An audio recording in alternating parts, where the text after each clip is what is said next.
C'est assez terrible parce que dans mon nouveau Airbnb, les murs sont vraiment... c'est typique du Japon en termes d'insonorisation sonore.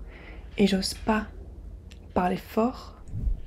Et donc du coup, l'intonation, ça sera ça.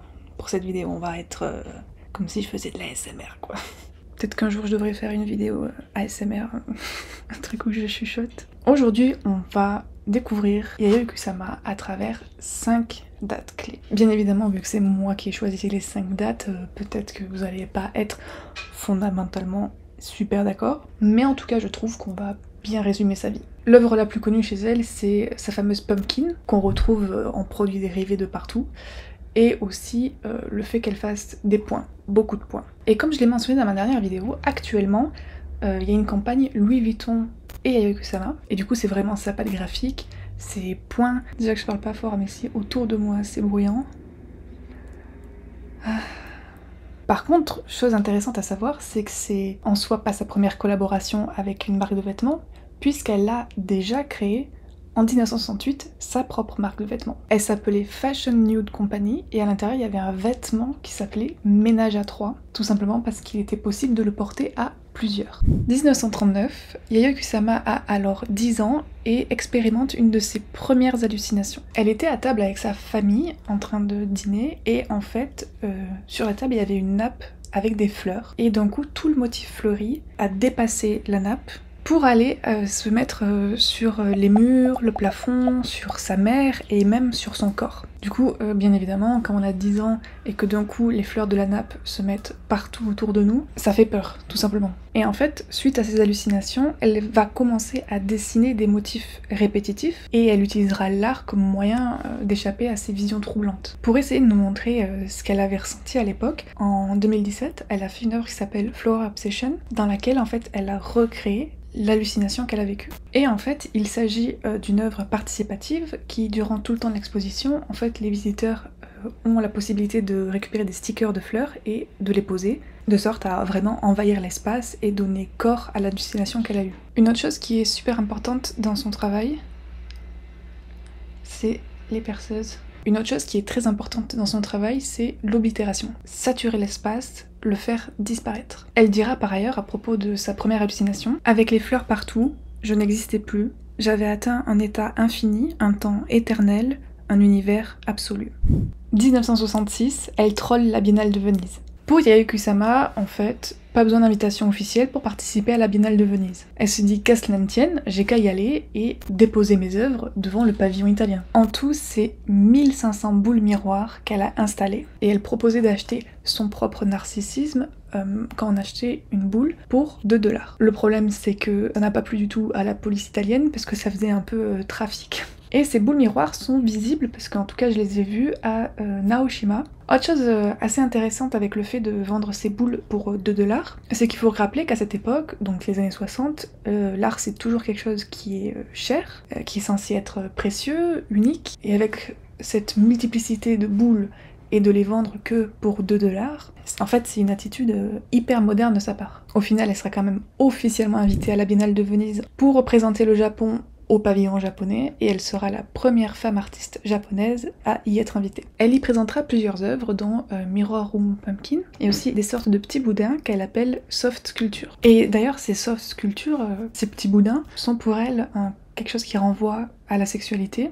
Ça a évidemment cette forme phallique. Et il faut savoir qu'à travers ses œuvres, elle a eu souvent des revendications très féministes. Elle a parlé de sexualité, de violence sexuelle, de droits des femmes. Elle a souvent déclaré aussi que l'oppression des femmes était une source majeure d'inspiration pour son art. Elle a aussi également parlé ouvertement de son asexualité, déclarant qu'elle avait choisi de vivre sans relation sexuelle, en raison de ses angoisses et de ses obsessions en fait. 1977, l'hôpital psychiatrique. En 77, elle choisit volontairement de se faire interner dans un hôpital psychiatrique, et aujourd'hui, elle y vit toujours. Elle a fait construire un atelier juste à côté de l'hôpital pour que ce soit plus pratique pour elle, et depuis 50 ans, sa résidence est à l'hôpital psychiatrique. Son diagnostic médical officiel, c'est qu'elle est atteinte de troubles obsessionnels compulsifs. Néanmoins, pour ses visions, beaucoup parlent de schizophrénie, et il faut aussi savoir qu'elle a été atteinte de dépression une très grande partie de sa vie. Pendant les années 60, Yayoi Kusama, elle a quitté le Japon pour aller s'installer à New York. Donc elle vit dans toute cette scène d'avant-gardiste artistique où tout le monde tente plein de choses. ニューヨーク着いた時に初めてエンパイアステートビルに登って私の山のような芸術的な蓄えられた力でもってこのニューヨークをいつか制覇して世界に飛び出ていくということを深く誓い合いました。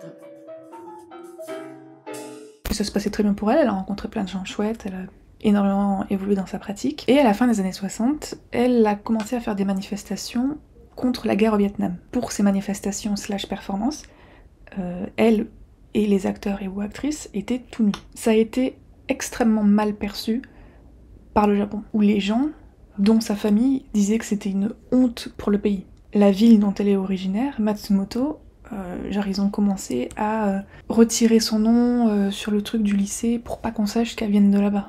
Genre vraiment, ça allait super loin. Donc elle devait vivre ça. En parallèle, il y a Nixon qui a été réélu aux États-Unis et le pays est devenu encore un peu plus conservateur. Et donc il y avait plus de place pour une artiste qui est une femme et en plus une étrangère puisque japonaise, qui a une pratique qui secoue le cocotier de l'art moderne. Le système à ce moment-là, il était fait grosso merdo pour supporter seulement les artistes hommes et blancs. Ce qui n'est pas si différent de notre réalité actuelle, mais c'est pas le sujet. Du coup, elle sent qu'elle a plus trop sa place aux États-Unis et qu'il est temps de rentrer au pays. Et en fait, quand elle rentre, c'est pas tout rose. Parce qu'en fait, au Japon, elle est pas autant connue qu'elle était connue aux États-Unis. Donc elle doit un peu recommencer du début. Les gens, ils la regardent un peu bizarrement. Elle a des galères de thunes. Faut savoir qu'à ce moment-là, elle a quand même 45 ans. Et que c'est un moment de sa vie pas très facile. Faut savoir aussi que pendant sa période new-yorkaise, dans les années 60, elle a déjà eu pas mal d'épisodes dépressifs. Par exemple, à un moment, ça allait pas, elle a juste sauté par la fenêtre, et par chance, elle est tombée sur un vélo, et c'est ce qui fait qu'elle a survécu. En fait, sa réalité au Japon est difficile. Ses visions, ses hallucinations, elle en a de plus en plus. Elle est vraiment au fin fond de la dépression et elle refait une tentative de suicide. Et c'est comme ça qu'en fait qu'elle se retrouve dans un hôpital psychiatrique avec des médecins qui sont pour l'art-thérapie, qui du coup le fait d'extérioriser, de faire des thérapies à travers la pratique artistique. Et ce qui est totalement ce qu'elle fait en fait, son travail, sans savoir que en fait ça s'appelait de l'art-thérapie. Et du coup c'est comme ça qu'elle demande à rester et à être internée dans l'hôpital psychiatrique. Et c'est vers les années 80 qu'elle commencera à bien se faire son petit nom au Japon aussi. Et après ça repartira comme avant au niveau des États-Unis et elle deviendra de plus en plus connue. 1994, la Yellow Pumpkin. C'est le premier gros succès d'une de ses citrouilles. C'est pas la première, parce qu'elle a commencé à faire des citrouilles dans les années 50, mais celle de 94, gros succès. La citrouille, c'est le motif emblématique de Yayoi Kusama.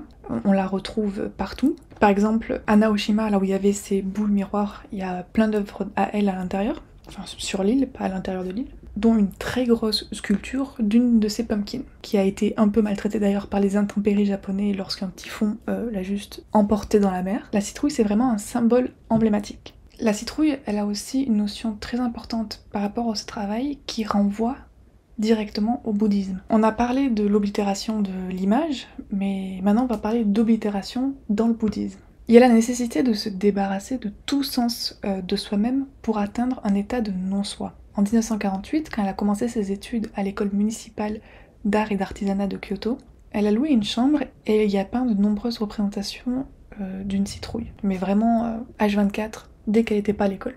Son processus créatif impliquait, sinon dépendait carrément de rituels spécifiques. Avant l'aube, elle disposait ses outils de peinture sur le tapis avec des feuilles de papier vélin.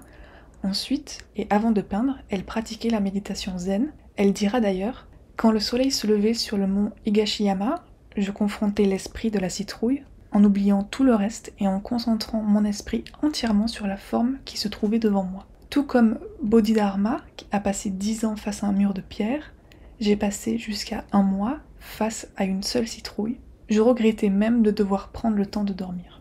2017, un record mondial de visiteurs. Infinity Mirrors est une œuvre de Yayoi Kusama qui a été présentée dans plusieurs musées, attirant foule et records, devenant une des expos les plus populaires de l'histoire de l'art contemporain. Il s'agit d'une installation artistique emblématique de l'artiste, composée de plusieurs salles recouvertes de miroirs et de lumière clignotante. Chaque salle crée en fait une illusion d'infini, où les visiteurs sont entourés d'une multitude de points lumineux et se reflètent à l'infini. Les motifs récurrents de Yayoi Kusama, tels que les poids et les formes organiques, sont également présents dans ces salles infinies. Elle reflète la fascination de l'artiste pour la répétition et l'infini, ainsi que son exploration de la nature, de la perception de la réalité. L'expansion des réseaux sociaux, c'est hyper important pour Yayoi Kusama. C'est ce qui a permis vraiment qu'elle se fasse connaître auprès d'un public extrêmement large. Faut pas aller dans des petits musées cachés et avoir des connaissances vraiment précises pour savoir qui elle est. Elle a réussi à se sortir de ce truc de juste artiste pour être du merch en fait directement.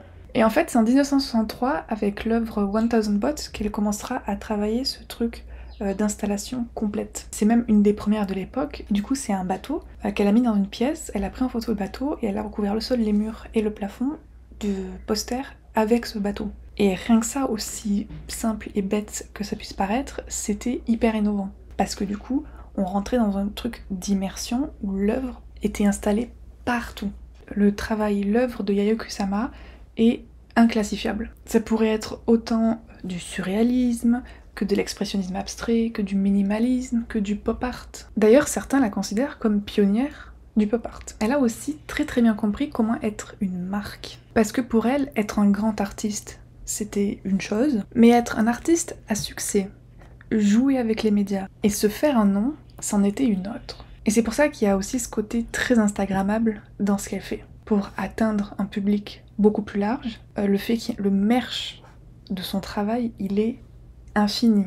Mais moi la première, je suis une victime. Déjà je suis une victime dans toutes les boutiques souvenirs des musées, mais les trucs de Yayoi Kusama, je sais pas, je trouve trop bien, j'achète tout.